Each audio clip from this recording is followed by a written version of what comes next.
likely wants out of Cleveland. One thing that would be really frustrating for me, if the coach in Cleveland, you've been trying to make decisions for football reasons and no one will accept them. I can tell you, just knowing the number of people that I know work there, that quarterback situation was handled this year over the last 6-7 months in a way that was based solely on how guys were performing in practice. It makes Stefanski look bad now because Shador played well. If you're Kevin and you're making all these decisions based on football decisions, and you made a lot of other decisions over the years that were constantly second guessed, this way is constantly a circus, well, you'll be sick of it. Has this become, this hasn't worked out for either one of us in the last couple of years, so maybe it's just time. 6-24, 250 win percentage over the last 2 years. He's a two-time coach of the year, Ocho. What are you thinking? I mean, it's tough. I think Stefanski is in a tough spot. Obviously, with 6-24, having on your resume being coach of the year 2 times, I think that saves you and gives you a little bit more grace.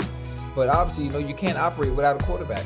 You can't operate without a quarterback. So understanding what we've seen from Shador so far, and the stuff and the actions that occurred before he was put in position to be the starter.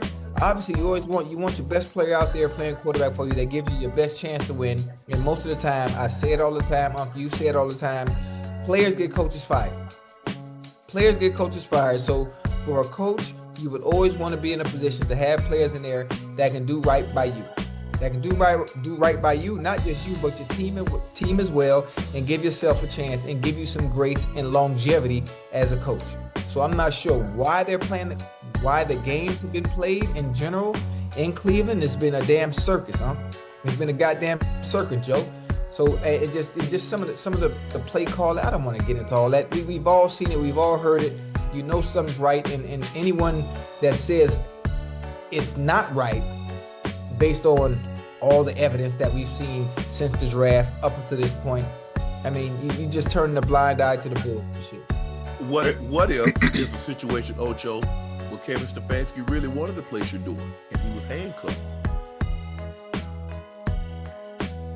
But hold on. You think that's possible? That's what it sounds like to me. I mean, if we're to believe what Albert Breer is being reported, how much say do we believe? How much say do we believe that Kevin Stefanski have over the final 53? How much say does he have in the draft? How much say does he have in free agency? Does he have say Mike Tomlin, like an Andy Reid, like a Sean McVay? He has a Mike Vrabel? You think he has that kind of say, Ocho? I would think so. Or Sean Payton? 2-time coach of the year would have some say so in some of the personnel that he brings in. I would think so. I mean, I told the other night, right, with some of the things that were going on, I felt like basically Kevin Stefanski was basically Nico Harris. Yeah. I felt he was taking the fall. Yeah, you did. He's taking the fall for the upper management above his pay grade. That owner came out and said, "Listen, this wasn't my pick. I didn't want Shador." So I think he's taking the blunt and all the heat, and his hands are tied. So I mean, Uncle, what you said, it might be a possibility where he had no control over it, and maybe he did want him to start the whole time.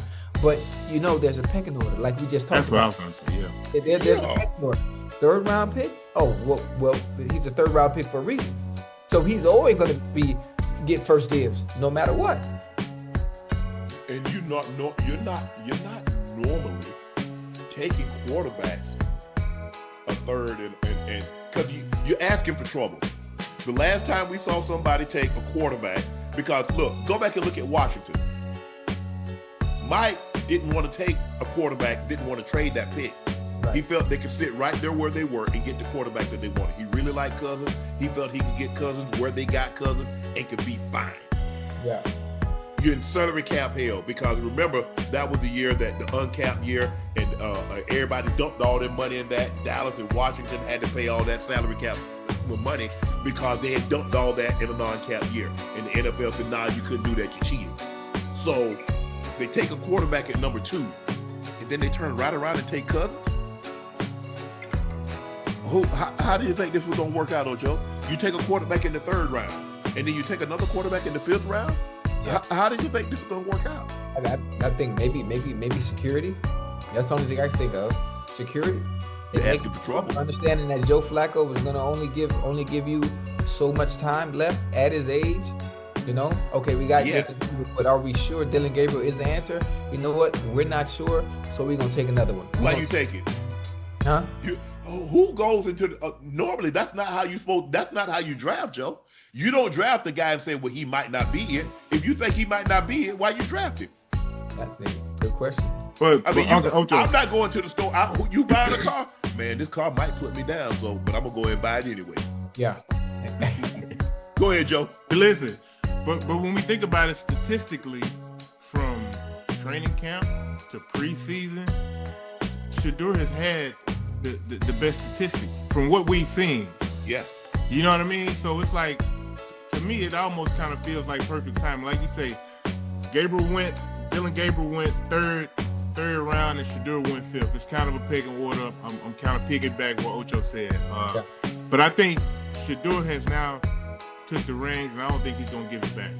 I don't. No. I think the young man he knows what's at stake. He knows everybody's watching, and man, he just looked like a guy with a lot of confidence and poise out there. He looked great under center. And you think about it, Ocho, look at the guys he was throwing to. All the guys that he was throwing to were the rookies that came in with him. Ooh. Yeah. And so it's not an accident. Those are most of the guys that he was getting the reps with. Right. It's just hard for me to see a scenario. I mean, like I said, some people say that didn't happen, but I've never been on a team where the backup didn't get at least 2 reps a period. Right. Yeah. Always.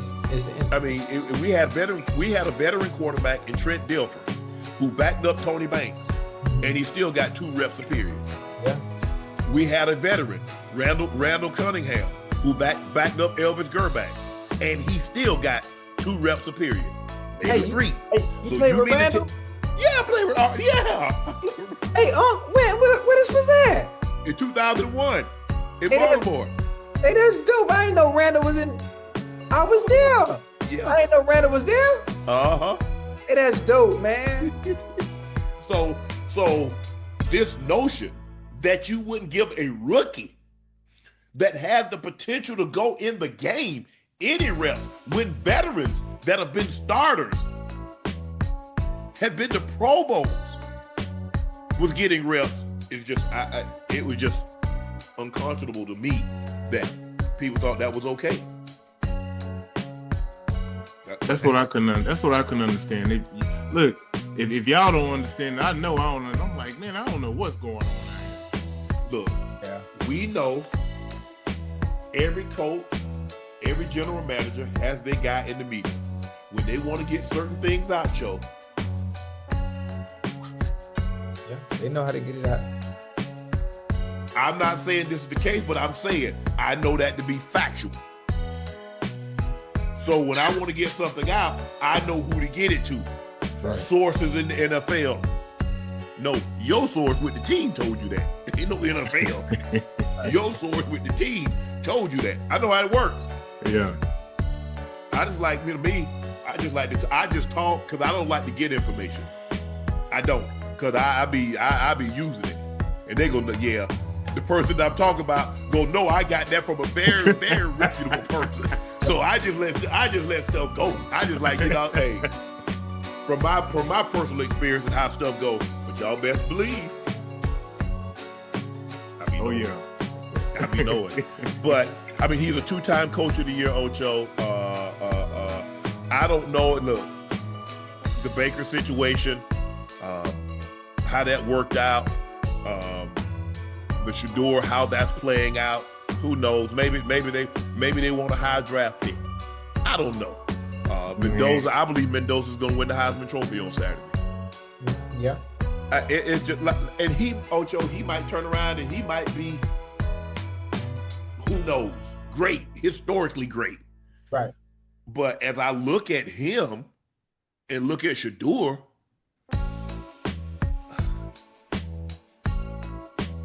I mean, if Shedeur had that kind of offensive line protection when he was in college, are we sure? Yeah. So I don't know if Stefanski want out. Maybe that's a situation where they probably want him out. I don't think he'd be unemployed long. I mean, he is a 2-time coach of the year, Ocho. He is fairly young.